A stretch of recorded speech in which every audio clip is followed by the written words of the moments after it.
शिव पुराण कथा अध्याय 14। शिव भोले बाबा की महिमा अपरंपार है। सब ध्यान से सुने शिव पुराण कथा। ऋषियों ने बोला, प्रभु अग्नि यज्ञ, देव यज्ञ, ब्रह्म यज्ञ, गुरु पूजा एवं ब्रह्म तृप्ति का हमारे समक्ष कर्मश वर्णन करने की कृपा करें। सूत जी बोले, महर्षियों, ग्रस्त पुरुष सायकाल और प्रातःकाल अग्नि में जो चावल इत्यादि द्रव की आहुति देता है, अग्नि यज्ञ उसी को बोलते हैं जो ब्रह्मचर्य आश्रम में स्थित है। उन ब्रह्मचर्यों के लिए संविदा का आधान है। अग्नि यज्ञ व संविदा के ही अग्नि हवन करें।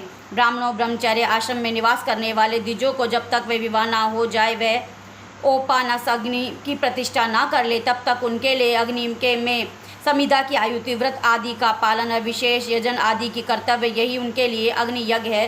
द्विजों जिन्होंने ब्राह्म अग्नि को विसर्जित कर उन्हें अपने आत्मा में ही अग्नि का आरोपण कर लिया, ऐसे ब्राह्मणप्रस्थियों और सन्यासियों के लिए हवन अग्नि यज्ञ है कि वह विविध समय पर हितकर परिमित और पवित्र अन्न का भोजन ग्रहण करे। ब्राह्मणों, सायकाल अग्नि के लिए दी हुई आयुति संपत्ति प्रदायक ऐसा जानना चाहिए, और प्रातःकाल सूर्य देव को दी हुई आहुति आयु की वृद्धि करने वाली होती है। यह बात अच्छी तरह समझनी चाहिए। दिन में अग्निदेव सूर्य में ही प्रविष्ट होते हैं। प्रातःकाल सूर्य को दी आयुति भी अग्नि यज्ञ से अंतर्गत है। इस प्रकार यह अग्नि यज्ञ का वर्णन किया है। इंद्र आदि सभी देवताओं के उद्देश्य से आयुति को जो अग्नि में दी जाती है उसे देव यज्ञ समझना चाहिए। स्थाली पाक इत्यादि यज्ञों को देव यज्ञ मानना चाहिए। लौकिक अग्नि में प्रतिष्ठा जो चूड़ाकरण आदि संस्कार निमित्त हवन कर्म है, उन्हें भी देव यज्ञ में अंतर्गत जाना चाहिए। अब ब्रह्म यज्ञ का वर्णन सुनो। द्विज को चाहिए कि वे देवताओं की तृप्ति करने के लिए निरंतर ब्रह्म यज्ञ करे। वेदों का जो नित्य अध्ययन एवं स्वाध्याय होता है उन्हें ब्रह्म यज्ञ कहा गया है। ब्रह्म यज्ञ प्रातः नित्य कर्म के अंतर्गत सायकाल तक किया जा सकता है, उसके बाद रात्रि को इसका विधान नहीं है। अग्नि के बिना देव यज्ञ जैसे संपन्न होता है। इस तुम लोग श्रद्धा और आदर पूर्वक सुनो। सृष्टि के आरंभ में सर्वज्ञ दयालु समर्थ महादेव जी ने समस्त लोगों के उपकार के लिए वारों की कल्पना की है। हे भगवान शिव, संसार रूपी रोग को दूर करने के लिए वैद्य है, सबके ज्ञाता तथा औषध, समस्त औषधियों के भी उन भगवान ने पहले अपने वार की कल्पना की जो आरोग्य प्रदायक है। तत्पश्चात वार बनाया अपनी माया शक्ति जो संपत्ति प्रदान करने वाला है। जन्म काल में दुर्ग्रस्त बालक की रक्षा हेतु उन्होंने कुमार के वार की कल्पना की। तत्पश्चात सर्वसमर्थ महादेव जी ने लोक रक्षक भगवान विष्णु का वार बनाया। यह वार आलस्य और पाप की निवृत्ति है, समस्त लोगों का हित करने की इच्छा से बनाया गया। इसके बाद सभी की पुष्टि रक्षा के लिए स्वामी भगवान शिव ने आयुकर्ता त्रिलोकष्टक परमेश्वरी ब्रह्मा का आयुष कारक वार बनाया, जिससे समस्त जगत के आयुष की सिद्धि हो सके। इसके पश्चात तीनों लोगों की वृद्धि हेतु पहले पाप पुण्य की रचना हो जाने पर उनके करने वाले लोगों को शुभ फल देने के लिए भगवान शिव ने इंद्र और यम के वारों का निर्माण किया।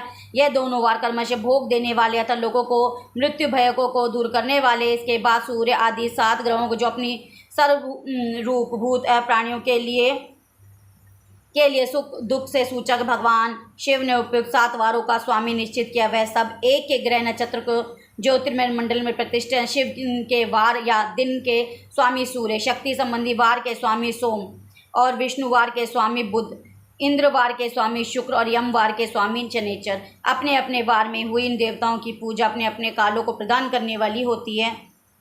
सूर्य आरोग्य के और चंद्रमा संपत्ति के दाता हैं। मंगल व्याधि का निवारण करते हैं, बुद्धि पुष्टि देते हैं।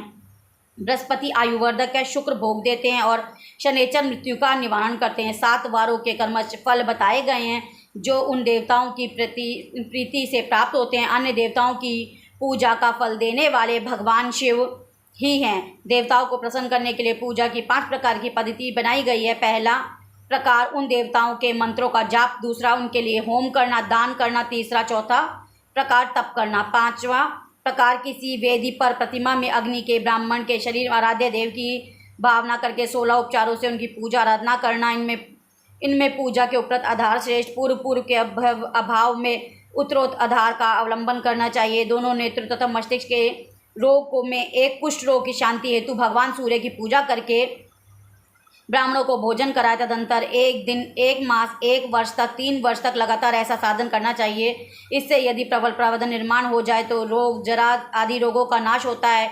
इष्ट देव के नाम मंत्रों का जाप आदि साधना वार आदि के अनुसार फल देते हैं। रविवार को सूर्य देव के लिए, अन्य देवताओं के लिए तथा ब्राह्मणों के लिए विशिष्ट वस्तु अर्पित करें।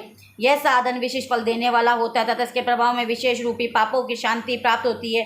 सोमवार को विद्वान पुरुष संपत्ति की प्राप्ति, साप्ताहिक ब्राह्मणों को घृतपव अन्न का भोजन कराएं, मंगलवार को काली आदि की पूजा करें तथा उड़द मूंग व अदरक की दाल आदि से युक्त उन ब्राह्मणों को भोजन कराएं, इससे रोगों से शांति मिलती है। बुधवार को विद्वान पुरुष दधि युक्त अन्न से भगवान विष्णु का पूजन करें, ऐसा करने से सदा पुत्र मित्र कल्प आदि से पुष्टि होती है। गुरुवार को देवताओं की पुष्टि के लिए वस्त्र, यज्ञोपवीत तथा घृत मिश्रित खीर से यजन पूर्ण करें, इससे दीर्घायु की प्राप्ति होती है। भोगों की प्राप्ति के लिए शुक्रवार को एकचत होकर देवताओं का पूजन करें और ब्राह्मणों की तृप्ति के लिए परिसर युक्त अन्न दान करें। इस प्रकार स्त्रियों की प्रसन्नता के लिए सुंदर वस्त्र आदि का विधान करें।